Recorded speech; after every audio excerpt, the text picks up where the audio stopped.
Thank you, Chairwoman, and thank you to our witnesses for being here.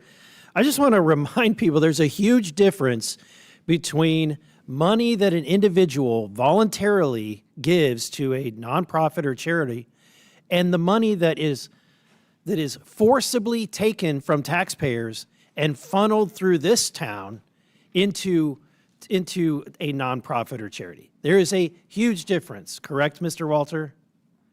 Absolutely. Mr. Krikorian? Yes, of course. Mr. Turner? Yes. And Ms. Yentl, wouldn't you agree there's a huge difference? There's a difference, sure. Okay, and thank there's you. a difference in Thank you. accounting and auditing and There is. Thank oversight you. and Thank you. I'm going to transparency get my as time back here. It's a Sure. simple question. So here, with that being said, the problem that it doesn't seem like anyone is recognizing is that we forcibly took money from taxpayers, and then these groups, then it was appropriated through the Biden administration, billions of taxpayer dollars to organizations that were stood up overnight. Organizations that didn't have a long-standing history. These were not nonprofits.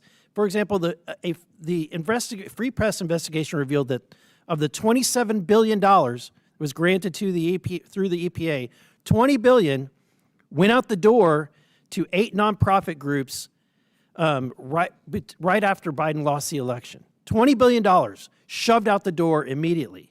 Several of them were formed that year, in August of, or since August of that year.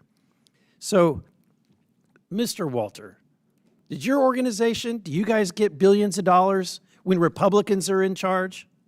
We have never taken a penny from any level of government across 4 decades of existence. Mr. Turner? Sir, if I got $2 billion from the taxpayers, I'd be in jail right now. Mr. Krikorian? We have had contracts in the past with the Census Bureau and the Justice Department, but nobody's given us $2 billion. If you know anybody who's in the market for that, I'm give them my phone number. Yeah, so I think that here's the point to the American people. When the Republicans are in charge, we're not doling out your money to our friends and our family. We're not raiding the coffers. We're not putting America into more debt and more debt and more debt to fund these nonprofits. Look, Mr. Walter, if somebody wants to give to Stacey Abrams' new venture, her nonprofit, they can do that, right? She can stand up a nonprofit. Absolutely. But the question is, Mr. Krikorian, nobody wants to open up their checkbook, right? I wish. Yeah, I've been working on that. And that's the very reason why they come to this town, is to convince lawmakers, their friends, their family member, their ally, to write a check that no one in the private sector would want to write for an effort that no one really would want to believe in.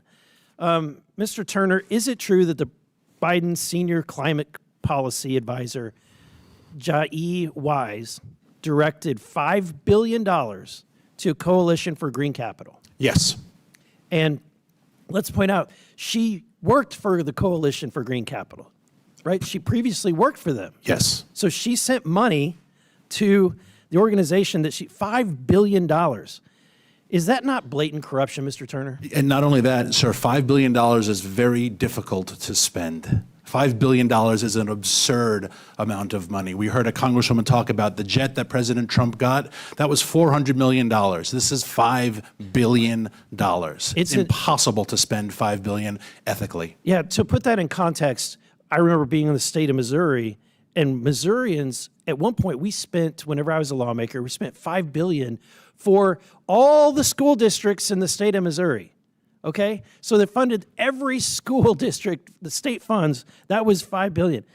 How much money did the Biden administration give specifically to Rewiring America initiative, where Mrs. Abrams was brought on as a senior counsel? Approximately $2 billion. $2 billion. So let me get this straight. Progressive loyalists like Abrams and other senior admin officials left the admin and feathered their nest on their way out with our taxpayer dollars, correct? Correct. Thank you, Madam Chair. I yield back.